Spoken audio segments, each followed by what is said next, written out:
How is everyone this morning? I see a thumbs up. Audio's coming through. All good, thank you. All righty.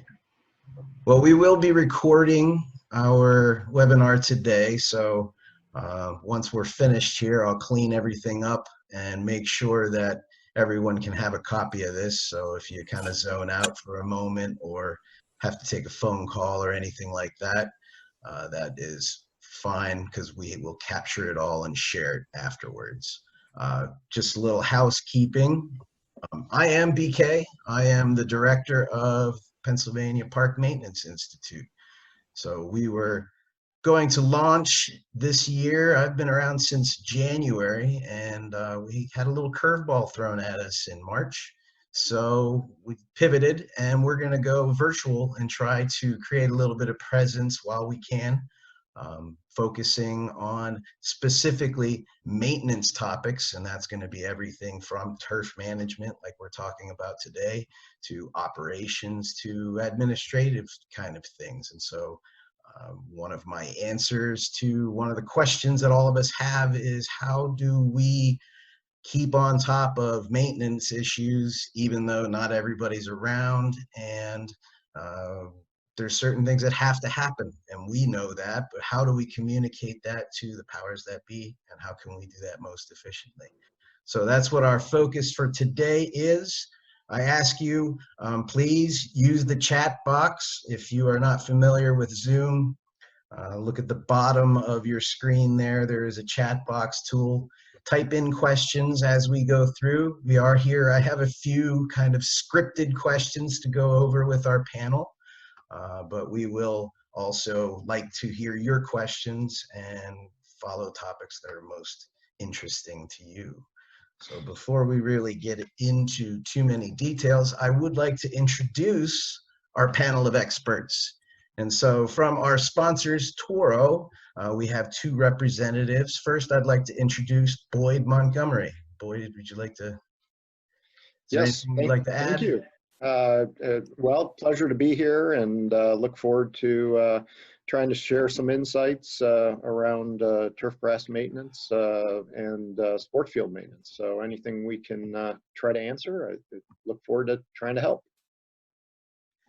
And also from Toro, I have Matt Anderson.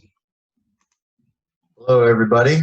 My name's Matt. I've worked for Toro for about a year. Prior to that, I've been a sports turf manager for about 15 years, various stops, including minor league baseball and the college and university world. So happy to be a part of the group.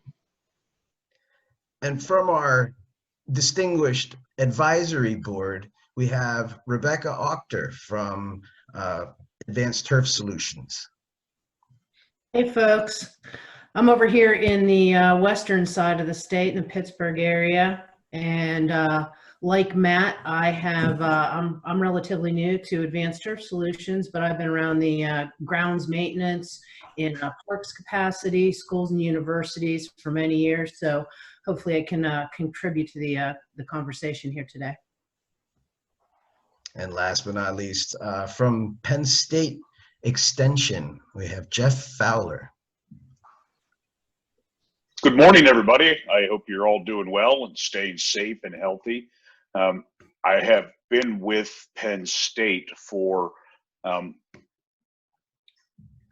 more years than I'm going to tell you. Hey, I don't see gray. I don't see gray there.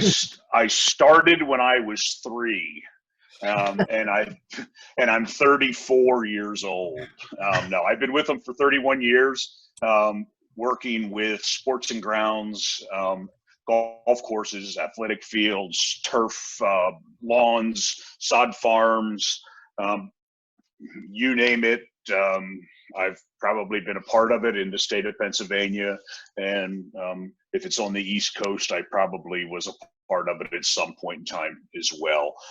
It's a pleasure to be here, and I look forward to trying to, trying to help you answer any questions that you have during these incredibly interesting times. Well, thank you for everyone being here, and working with me on my first attempt at getting some discussion going between park maintenance professionals. Kicking it off, of course, probably one of the most topics on top of everybody's mind is, what have we done to change our operations immediately? You know, what kind of pivoting have we had to do because of either safety issues or disinfecting issues or things? What are some things that have impacted immediately our operations? Are you Kind of an looking? open question. You look. One of the things that I've seen most out there is not a change in maintenance practices as much as a change in labor status. There's only so much that you can do with a limited number of people. So prioritizing what absolutely has to be done, like, you know, garbage, litter, restroom management, sanitizing practices, everything else that's getting done seems to be a matter of what labor is left over. Anybody else seen a different view? Yep. You know, I've been on a number of these virtual meetings now that have been participating in across the U.S. And, you know, what if there's a common theme, I guess I would say that there's just a lot of ambiguity between, you know, just what people are able to do and what they can do. You know, I think really a lot of the impact comes down to what they're allowed to do, and a lot of it comes to having to do stuff around the labor side of it. You know, either split the shifts up and have different people come in on either different days, different weeks, to try to, you know, isolate staff if there is an issue that it does arise. A lot of what I'm hearing as we're you know, involved with these sessions are folks that have to you know, one piece of equipment for operation for their staff. So if they're sending them out on vehicles, they're sending them out individually, and each of those vehicles, if it be you know, a car or a utility vehicle, has to be wiped down and cleaned after every use. So there's a lot more sanitizing going on around that. Team meetings, a lot of the grounds folks have team meetings in the morning to sort of, you know, divide and conquer the activities that are needing to be done, and seeing a lot of those get either facilitated more maybe outside, where it's more the social distancing aspect that you can do, or via video conference with the team to get them rolling as well. So that's sort of some of the things that I've seen as I've participated in a lot of these individual calls.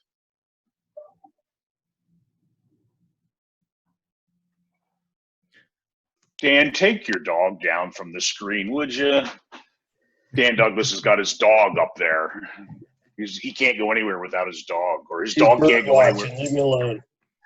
Probably the biggest change I've seen is, as Boyd has already said, is in meetings like this. People, Zoom used to be a foreign word, and now everybody.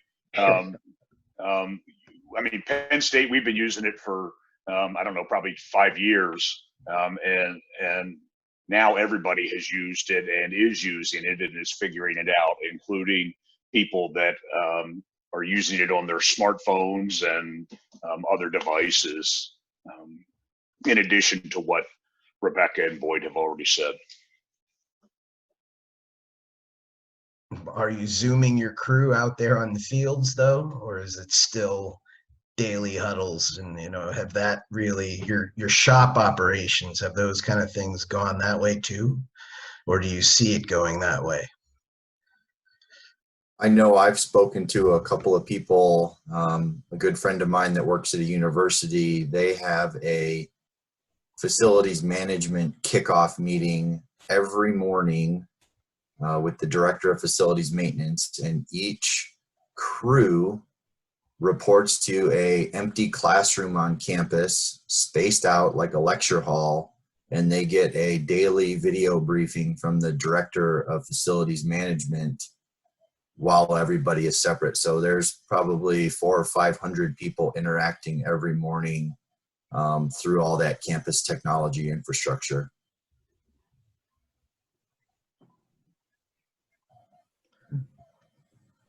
Okay, well, while we think a lot of our crews may be down because of different issues and topics around the country in a sense, and so one important thing for everyone to remember is, of course, grass is a living organism. So what are some really absolute minimal things that we have to do to make sure that our turf grass stays healthy? Because even though we have to cut budgets, or where can we cut corners, or where are things that we cannot cut corners on? There are a lot of things that we can get by without doing. A lot of things, and of course we'd like to be able to do it all, but as some people have said, we have limited staff. We have to, the absolute thing that has got to be done is we've got to mow. We have to mow on a regular basis, and we cannot step away from that, because that's the beginning of the end. So we have to mow on a regular basis, and quite honestly, if we want to improve the health of our plants on our fields right now, is to mow one additional time. Now, to say that when we're in times when we're just trying to barely get by is crazy, I know, but one additional time will improve the quality of your field tremendously, just with the practice of the simple practice of mowing. Yeah, I would agree with Jeff. I mean, the mowing aspect is critical during this time. There's definitely things that you can do as a turf manager, if it be active parks where it's sports fields and those type of things, to passive parks that might be more, just more recreational and open fields. They all still need to be maintained and taken care of, because if you don't get out there and mow during this time period, it really is going to set you back, especially once things start to come back online. I was on a call the other day, and it had a mixture of not only Parks and Rec folks, but some professional folks and college and universities. And I think the underlying theme with most of the folks that were on the call that were able to do maintenance was sort of looking at 2-week window blocks and sort of saying, okay, if I'm gonna do some additional maintenance outside of the mowing, I'm gonna do it so I know my fields are gonna be ready in a 2-week window. So looking at it in those type of a chunk and time frame, can I do the mowing? Can I do maybe another additional practice? One of the things that I think I've heard as a common theme on most calls that I've been on, and it's great to hear, is everybody is really, if they're able to get out and do the work on their fields with minimal staff, is aerification. A lot of folks are getting out, poking holes, trying to aerify some of the fields that they're taking care of, just to try to improve some of the aspects of being able to grow some healthy growth grass plants once it comes. But mowing is, I mean, if you have to look at, I only have one thing I can do as far as the maintenance aspect on things. Mowing is going to be a critical key aspect to get done. I know I've talked to a few people who initially struggled a little bit not having any events, because that event prep seems to always drive their thinking about where to put resources. So pivoting from that, I think, was a little bit of growing pains for some. But what I'm hearing is some budgets are being frozen or held even for materials. So you may want to apply a plant growth regulator, but you're not allowed to spend the money to get it. So you have to keep that mowing going.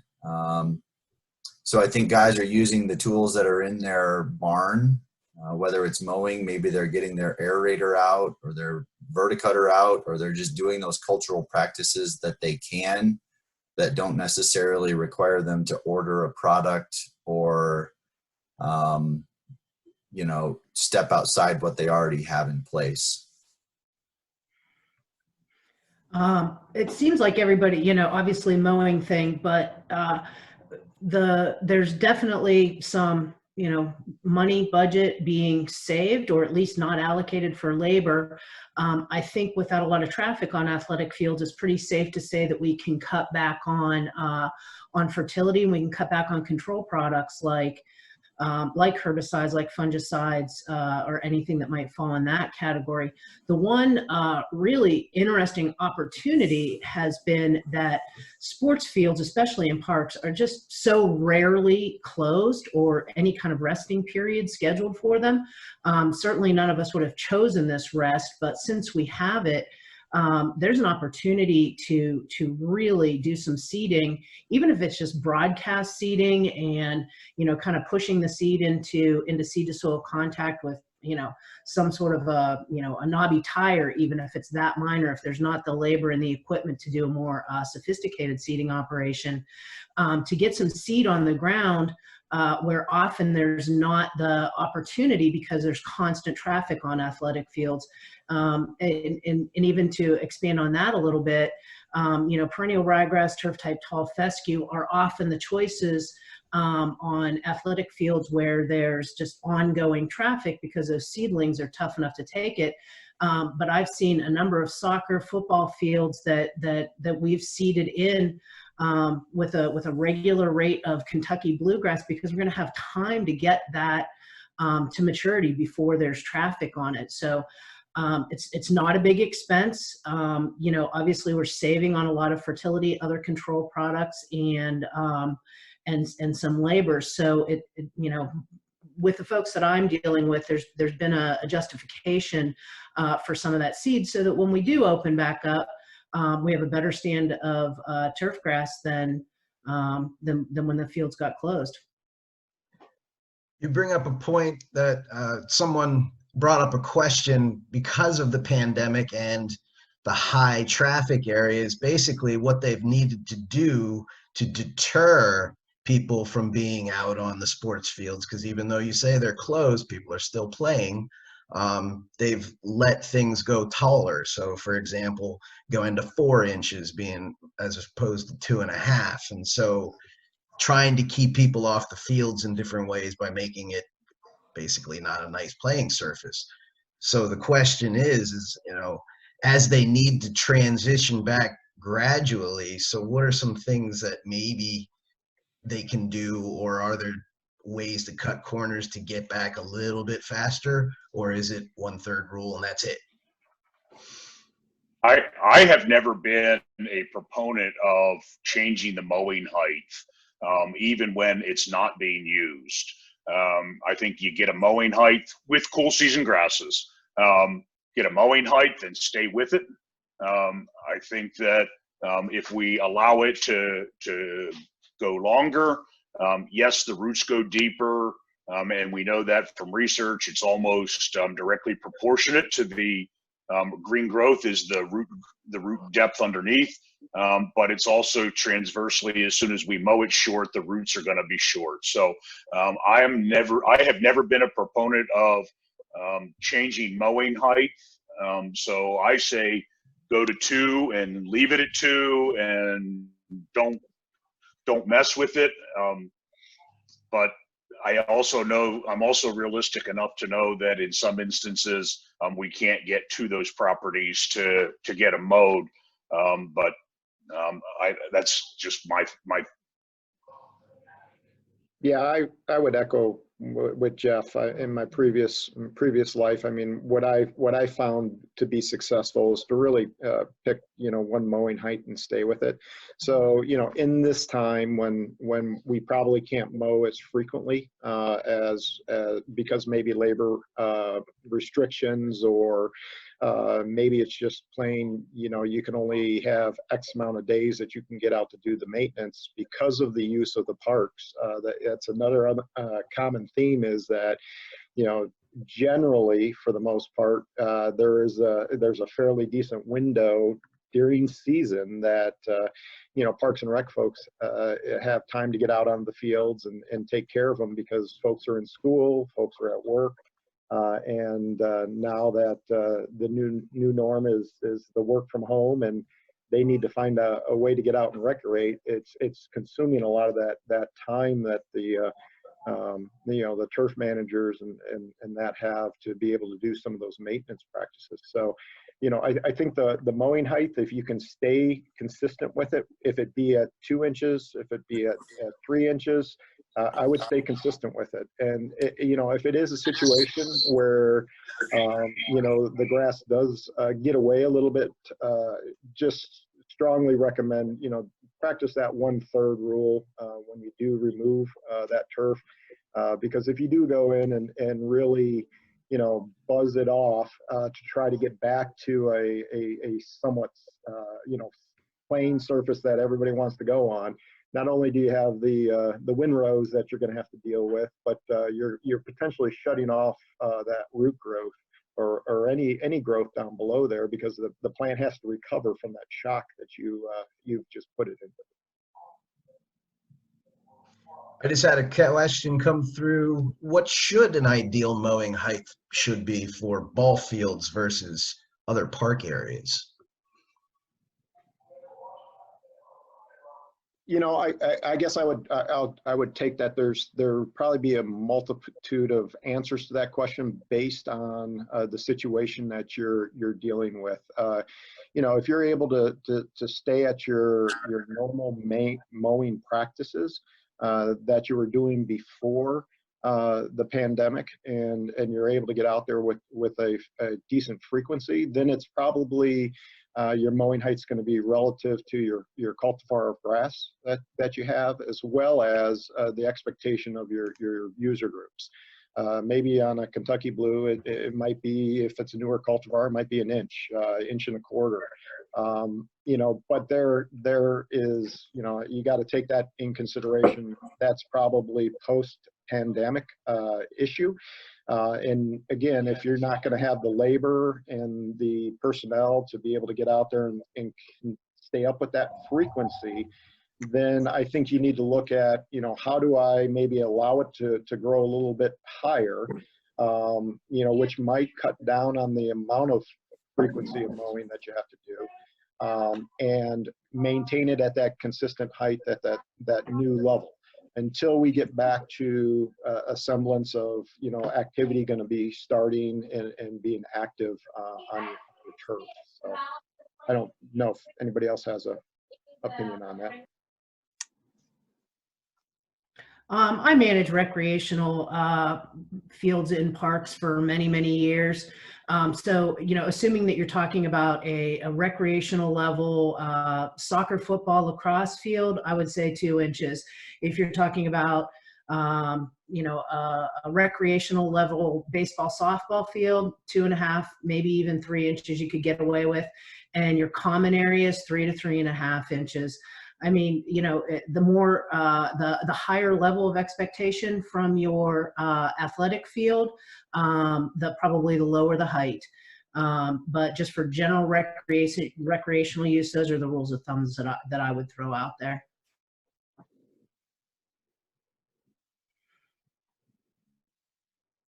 And of course, none of us yet have even mentioned the word irrigation.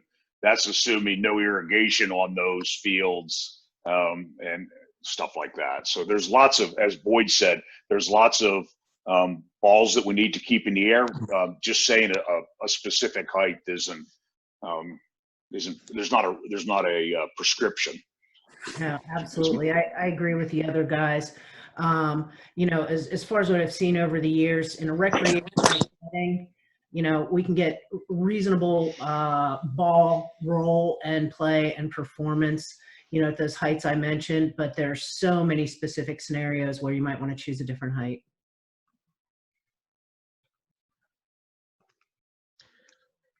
So I guess a question, what if I don't follow the rules? You know, what is some of the key considerations or negative impacts if we neglect? What are some of the things that, you know, if we happen to let this field go, you know, what will it take to get it back to normal?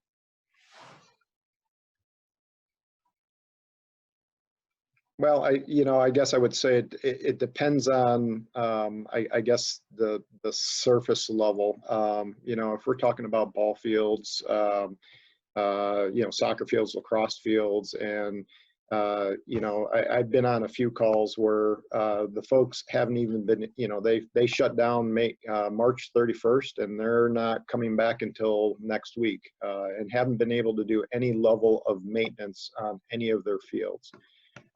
Now they did do some work when they got notice that that was going to be the plan, with doing you know, trying to figure out how could we stunt the growth enough to get through that. You can do that with some plant growth regulators if you have the ability or maybe even budget money to do that.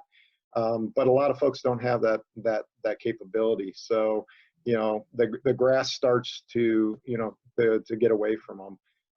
You know, what I've heard has been not necessarily the positive out of this, but what has been at least working on the side of the turf managers in the northern markets is, you know, the growing seasons are just starting. You know, you're just coming out of that winter, the cold, getting that active you know, growing temperature in the soil to the point where the grass plant's starting to wake up and starting to grow.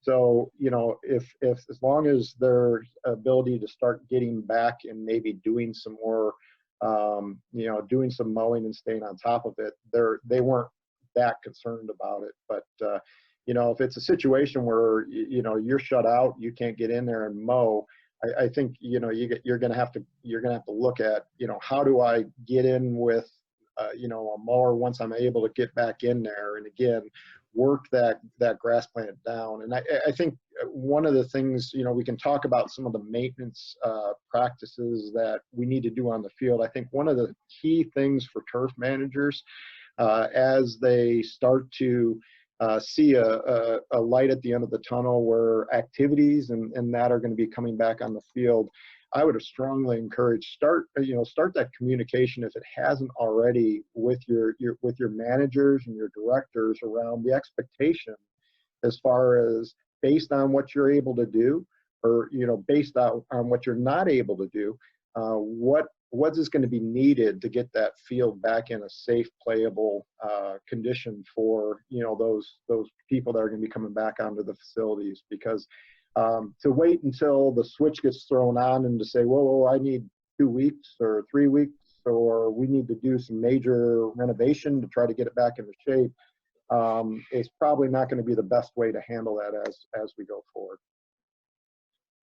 I think, to echo what Boyd just said, the more you let things go, the more time it's going to take you to get things back to an acceptable level.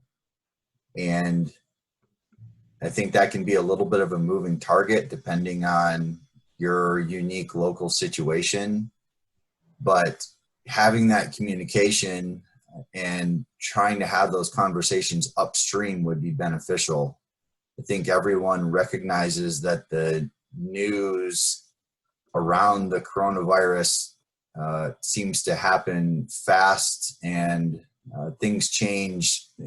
Some days it feels like the news changes by the hour. So being able to forecast out, okay, we're going to open fields on Monday. You know, you don't want to get yourself kind of stuck in a situation where you haven't been saying, hey, we're going to need, you know, 2 or 3 weeks to kind of get back to where we need to be to meet the public's expectation. as a quick example from my experience, back when I was in Nashville, North Carolina, we were going through the gas crisis, and the city decided to basically shut down all mowing for a week in order to, help out the cause, so to speak. And what we found was it cost 3 to 4 times as much to catch up after the fact than if we had just continued with the normal mowing. So that's just that's a story I've been relaying to a few people if they need some ammunition, so to speak, is to say why these minimal things are necessary. So that was just one story that you can relay if it helps.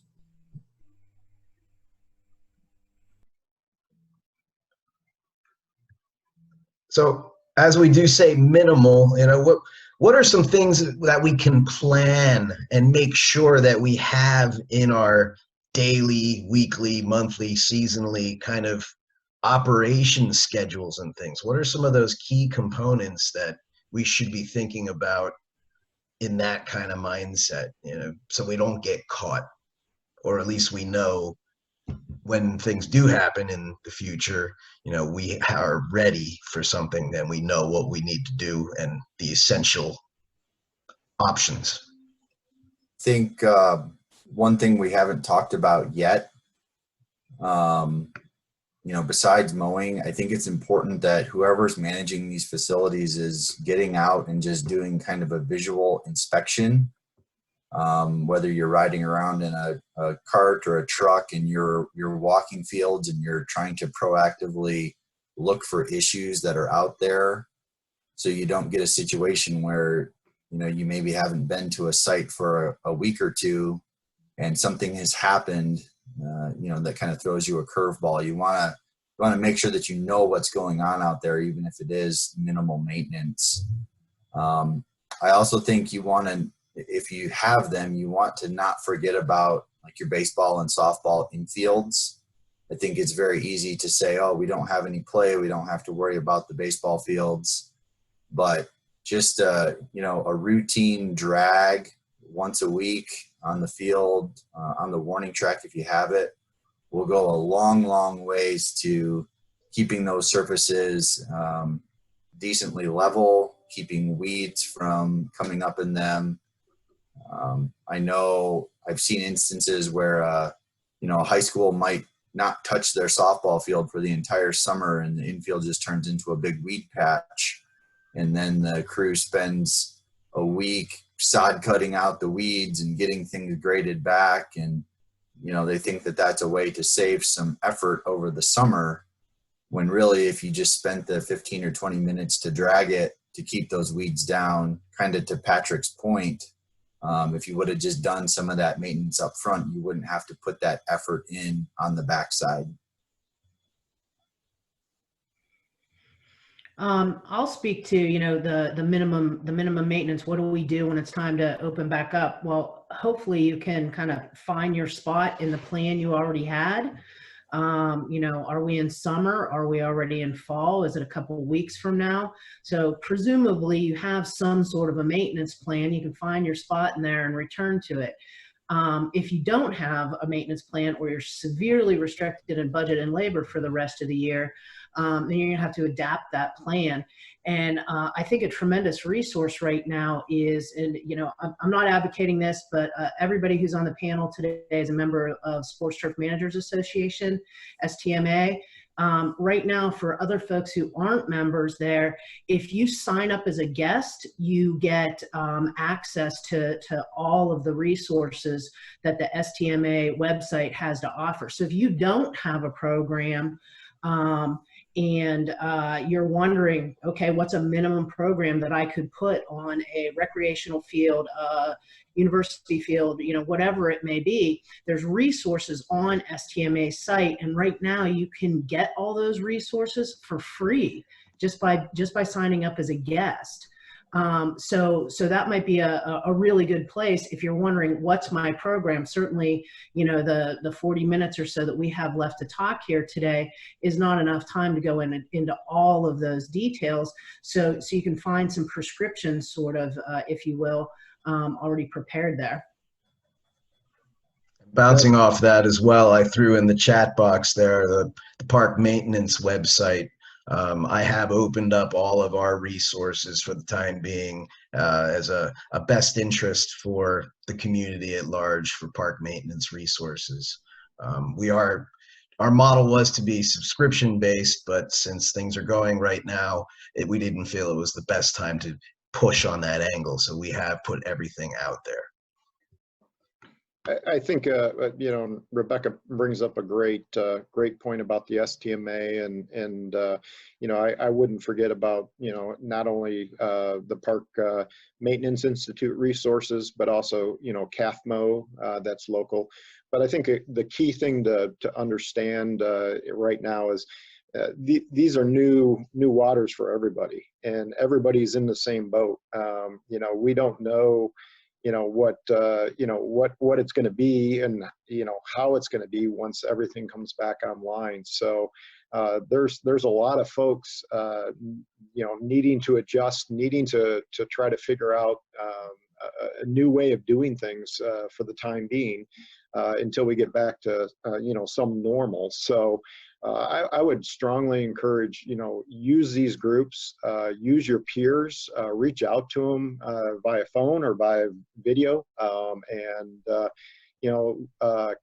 pick their brains. I mean, that's probably the best thing around any of these groups is just the willingness to share ideas and what they're experiencing, so you can be better prepared to help your cause, as well as maybe learn a few things that you maybe could use upstream with your management, and that to maybe get some things that you want. There's one thing I've been emphasizing in a lot of the talks like this one is the best management practices document that both National is doing one, the Mid-Atlantic STMA is doing one, they're doing one down in the Carolinas. This scenario that we're in right now is a perfect example of why we need these BMP documents. This is something that could be given to all of our employers. When the argument first started being made of who is essential, what is minimum maintenance? All of this in one document that we could hand to somebody and say, here it is, this is what we do. So if anybody's not familiar with what's going on with the BMPs, I suggest, look, to National or your local STMAs, and they could be working on one now, because I know there's a lot going on with that right now. So just throwing it out there for when this stuff comes down the pipe again, because it's going to, we'll have something there and ready, locked and loaded to put forth. That poses a great question then, in a sense. So if we had to prioritize, in a sense, what would be some of the top tier minimal requirements, and then what are things that, these are nice to have? I mean, we said mowing so far is basically probably the top in that sense, or am I wrong? What? I would say, probably if you're looking at a checklist of minimal items that you're going to try to accomplish in a restricted area or restricted ability to do that based on if it be labor or rules in your neighborhood or in your region. Mowing's right there. Irrigation, if you have the ability to irrigate your turf, especially if you're taking care of sports fields. Now, the thing with irrigation, though, is you need to understand, what is needed by the plant. You just don't want to irrigate to keep it green. You want to put them, what that plant needs to be being able to grow. You put too much water down, you're going to get succulent growth, and it's going to grow quick, and then maybe your maintenance practice might not match up to, or your mowing practice might not match up to your ability to keep it mowed and keep it maintained that way. But if you look at you look at the mowing, you look at irrigation, I think those are critical items that are at a minimum need to be sort of looked at and done as you go. All the other stuff around as far as like fertility and those type of things, I think you can really adjust those programs because you don't want to be putting down a lot of fertility that's going to boost growth and encourage it if you don't have, again, the ability to maintain and mow that in some restrictions. One of the things that I've heard over the last few weeks, which is interesting because it was there was a lot of I guess I would say, again, a lot of guesswork on what could we do, what can't we do. But I was on a few calls where there was some question, there was minimal maintenance that was able to be done. And these were on the golf course side of things.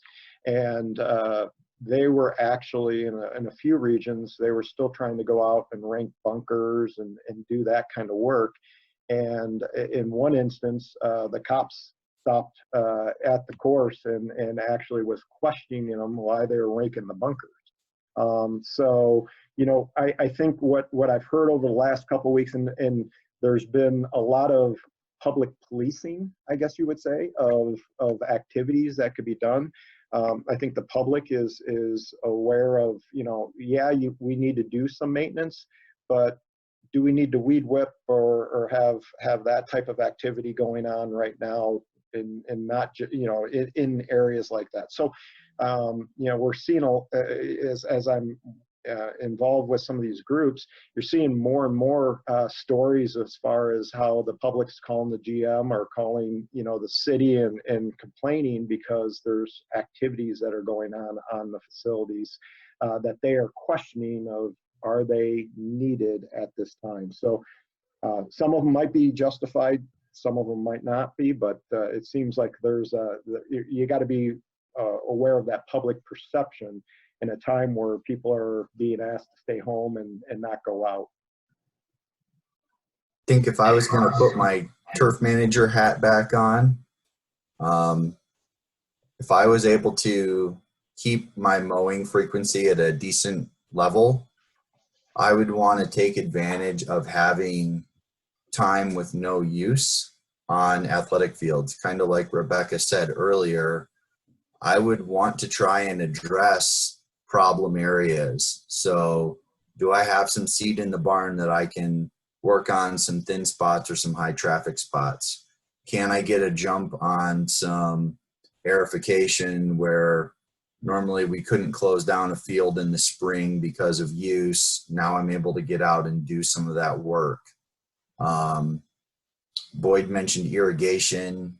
Do I have the time and ability to do an irrigation audit on my facility because we're not prepping for games and the fields are going to be closed? So if things get a little wet, running sprinklers, it's no big deal.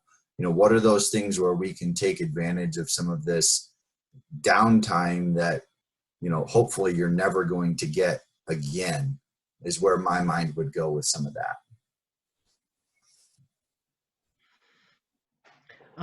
The other, maybe taking a more specifically agronomic stab at the question, I would look at athletic fields in parks, which is, essentially what we're talking about, turf and athletic fields in parks as public assets, right?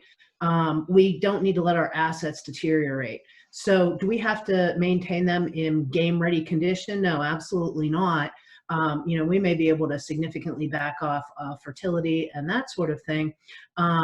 But I would also argue that there's a place possibly for some of the control products that we normally use. Why would we take an athletic field and let it get polluted with crabgrass or goosegrass or any of those kind of things? The methods to deal with those later, let's say we don't open up until June and July and we already have a significant population of crabgrass and goosegrass and that sort of thing.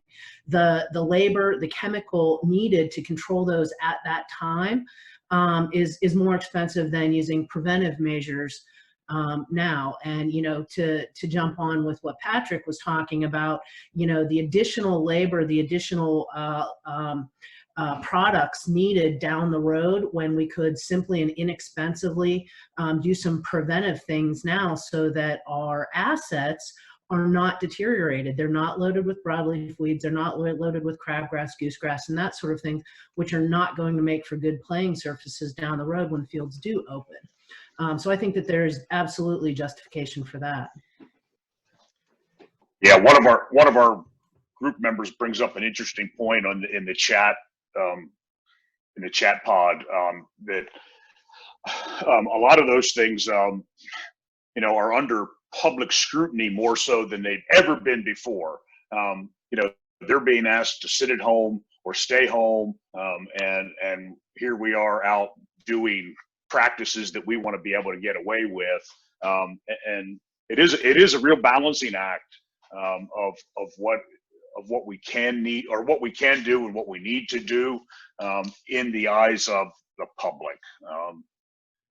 So it's a great point, George, that aerification certainly is one of those things that we would love to be able to get out there and do, because we can shut these fields. We don't even have to shut them down because they are shut down.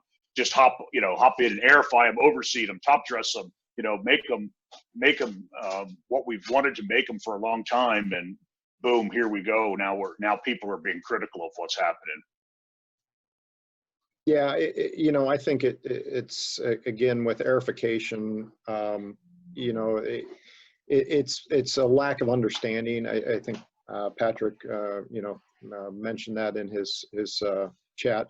I think if you can have a conversation with somebody that maybe has a question around, how the grass plant, is a living, breathing organism, and that, if we're not able to continue on with some of our very essential maintenance practices, it potentially will cause more harm than good to not only the fields, but then the ability for them to come back and be able to utilize those.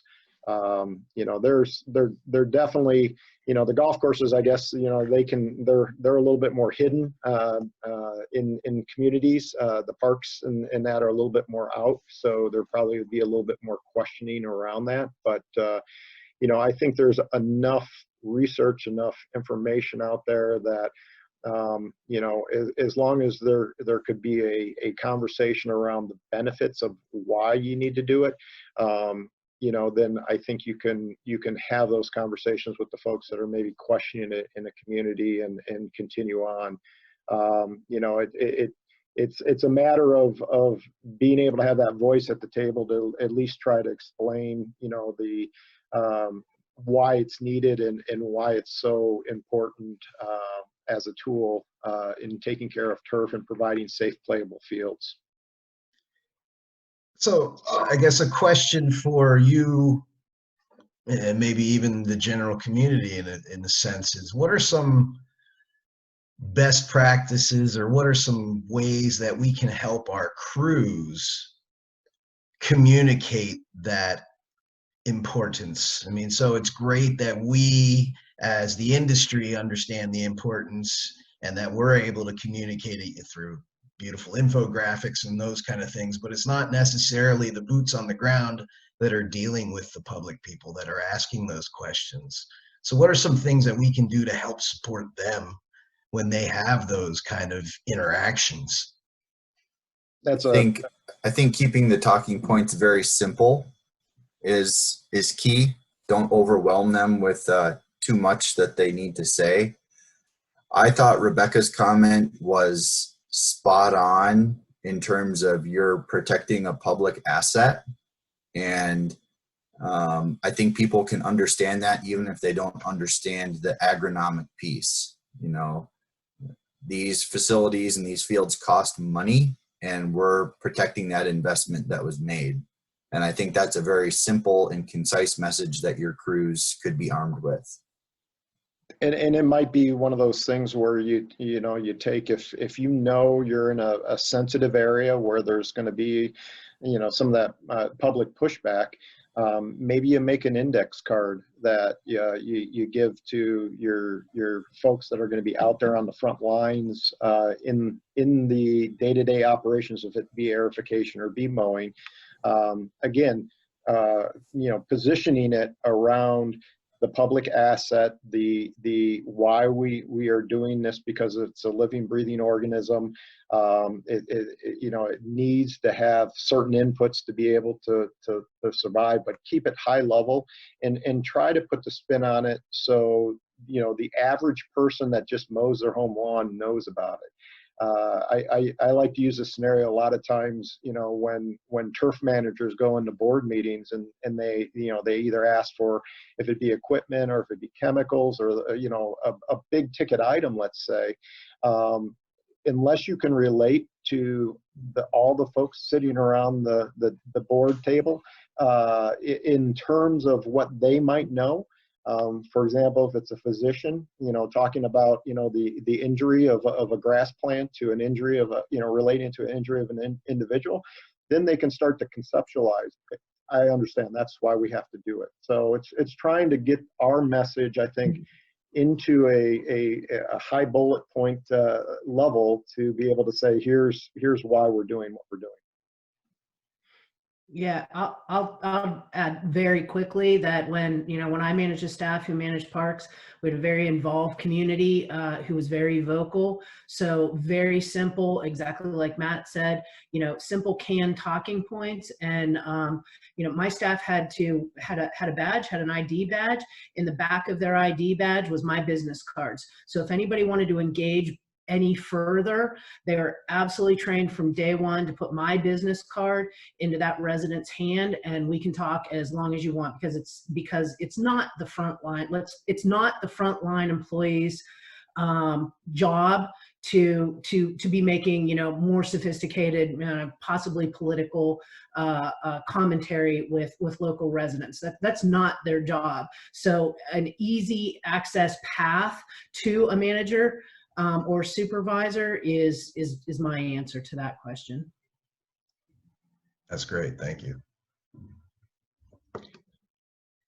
So I had a question here. Should PGRs be part of a minimum maintenance strategy, or is that something more on the enrichment and extra kind of situation? Or is it only contingency, where you only want to use that in scenarios like right now? I think PGRs are a great way to reduce the amount of mowing that's needed and maintenance that's needed. If you have the budget and if you have the ability, because I know in some instances budgets have been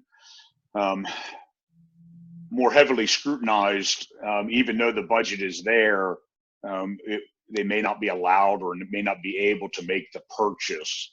But if you are, certainly on cool season grasses, they're gonna stop it from growing up. That's for sure. And we've proven that through research time and time again.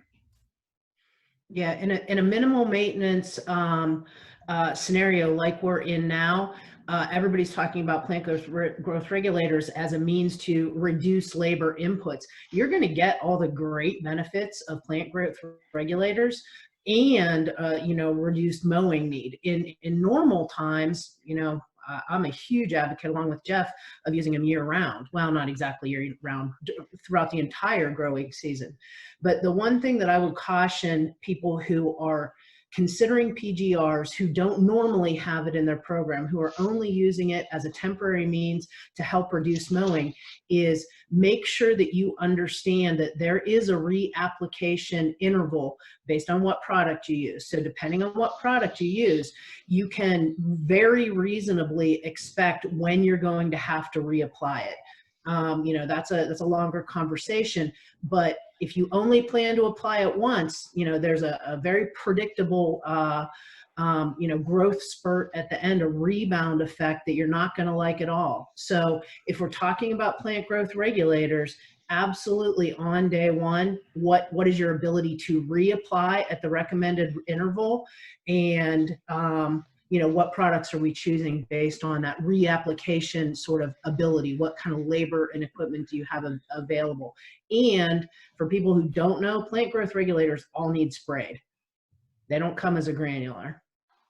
But I will add to that under normal circumstances, when athletic fields in the Parks and Recs arena are getting abused, which is what happens to them. They don't get used, they get abused.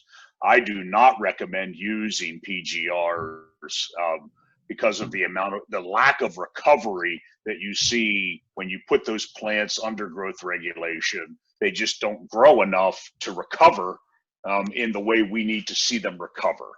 So I am not an advocate of putting plant growth regulators into the Parks and Rec situation unless we're looking at a little bit higher level, whether it's a stadium type field or something like that we can control the amount of use. Because if it is under regulation and getting abused, the recovery of it will not be there. But I guess I want to add to Rebecca, because I think she brought up a great point. There's been a lot of talk around PGR since this all started to happen. I mean, there was, it seemed like that was the, every webinar that I've been on, it's been a topic about using PGRs to try to help manage through this whole entire process. But it is absolutely paramount to understand that it can't be a one and done type of thing. It has to be something that you're going to commit to through a time period to get you through what you think is going to be that ultimate. We're going to be back to maybe some semblance of normal when it happens, or else you're gonna create probably a bigger issue by putting those just one app of PGR down. So Rebecca brings up a very, very good point that you gotta be able to look at it on a little bit longer interval and be able to spread that out so you're not causing more damage than good. And that interval is different for every product. So absolutely. Do it according to label directions. Absolutely. Reading directions. Okay. So equipment, it's an important thing. We all have to deal with equipment, but we all deal with different kinds of equipment. Some people, a hammer is a universal tool. What are some absolute minimum pieces of equipment that we should have in our repertoire? And what are some things that maybe there may be more economical options that we can use, or ways to get by things like, for example, dragging the baseball fields. I've seen the really fancy, tiny pieces of equipment, and I've also seen a bedspread getting dragged behind a lawnmower. So what are some absolute needed tools? Well, yours is better than the ones I've seen. I've seen bed springs behind pickup trucks at 70 miles an hour going around the field like this. And hey, don't talk about Dan that way.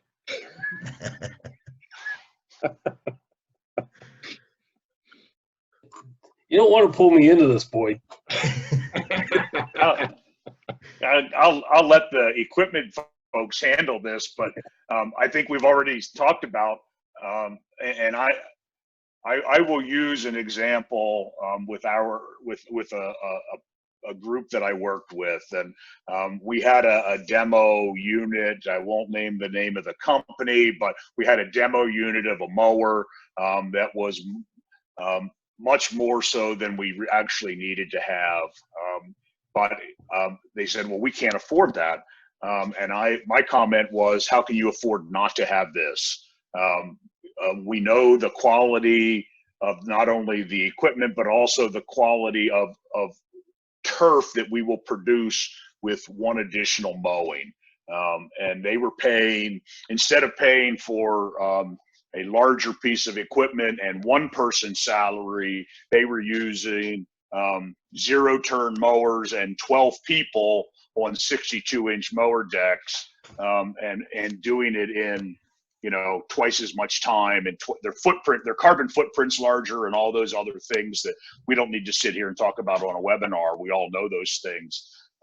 So make sure you have the right piece of equipment for the job. And mowing, we can't stress that enough. I mean, mowing, right? We have to have the equipment to be able to do that.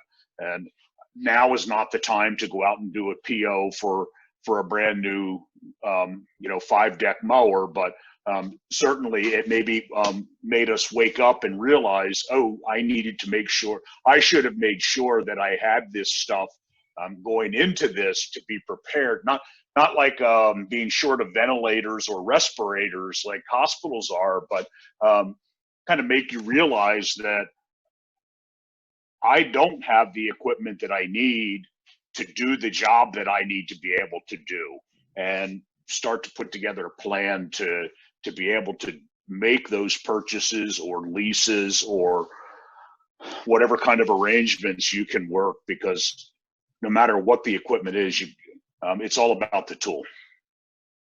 Yeah, and Jeff brings up a good point. I think it really, I mean, the key thing, I think, as we go forward out of this is making sure, the reality is going to be, we're going to be probably under budget constraints, not only this year, but probably the following year, and who knows, how quickly it rebounds after that. And that's going to be probably all sectors of the turf industry when you look at it. There's not really one that's spared. It's going to be probably quite a wide breadth as you go forward. So really, what's going to be key is finding the efficient product to do what you need to do on your field. Jeff brought up a good point. Does it make sense if I'm going to be restricted on labor and not be able to find personnel to have, a arsenal of 10 mowers sitting in my shed if I only can put 3 bodies on 3 of them? That's not being efficient. It's probably not allowing you to get the work done on your facilities that you need to get done. So I think one of the keys going forward is going to be able to, finding the most efficient piece of machine to get the work done, and probably those tighter work windows that we're going to have as we get back into the new norm of things as we go forward. And that really is not only just on mowing equipment. It could be, on, what you're applying, if it be a sprayer, if it be a fertilizer machine, if it be, the drag units on your ball fields. I think all those, you need to look at those as a, how can I do my job, probably with more constraints on it than I've ever probably had since I've been in this position, and do it the most efficiently and effective way, and also know that I can rely on, that piece of equipment that I'm going to entrust to be able to do that. I know that we're nearing. Can I toss out one piece of equipment that if you didn't have it going into this crisis, you desperately wish that you had it?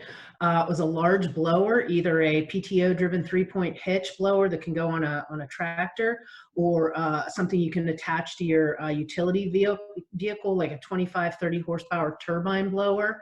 Those have been invaluable, as normally in sports turf, we don't collect clippings, and as mowing frequencies have gotten thrown a little out of whack and that sort of thing, if you have a large blower to help clean things up, I've had more guys raving about that piece of equipment, lately than anything else. And maybe that's helpful, maybe it's not.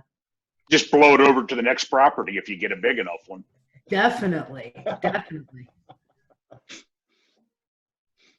Well, I want to be respectful of everybody's time. We have hit our hour for our webinar. If there are any specific questions that we have not touched on, please send me an email at bk@prps.org. I will be sending out final information. I have a handout just to kind of cover some of the points that we covered here in our discussion. And if you would also like a copy of this webinar, please put your email in the chat box before you bail out. Is there any final comments from our panelists that you would like to say before we finish off? I'd just like to say thank you for organizing this, BK.